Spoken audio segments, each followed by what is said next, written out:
Hi hello నమస్తే friends. ఈరోజు మనం లవ్ అట్రాక్షన్ హిప్నోటిజాన్ని పూర్తిగా నేర్చేసుకుందాం. ఏ విధంగా చేయాలో, లవ్ అట్రాక్షన్ పవర్ ని యూజ్ చేసి మనం ఏ విధంగా మూవ్ కావాలో ఈరోజు తెలుసుకుందాం.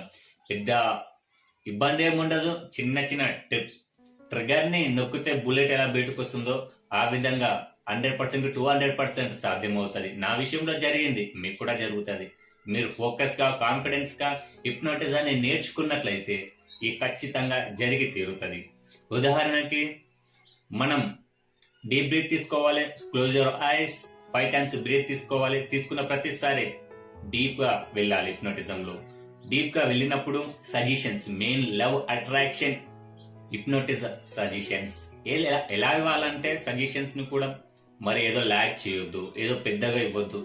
నార్మల్ గా ఆ సజెషన్ ఇస్తే ఇట్లా ట్రిగర్ నొక్కినప్పుడు సజెషన్ వెళ్ళాలి, అలా ఉండాలి. అలాంటి ఫోకస్ ఉండాలి, అలాంటి కాన్ఫిడెన్స్ మీలో ఉన్నప్పుడు మాత్రమే హిప్నోటిజం చాలా బాగా వర్క్ అవుతుంది. ఆ సజెషన్స్ చెప్తా.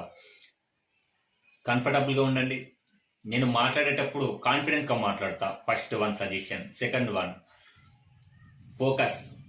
అలా ఇలా చూడడం కాదు, నడిచే విధానం కానీ ఇలాంటి దానిల మీద, మాట్లాడే విధానం కానీ ఇలాంటి దానిల మీద మీరు హిప్నోటిజం చేసుకుని కాన్ఫిడెన్స్ గా ఉంటే ఖచ్చితంగా సాధ్యమవుతుంది.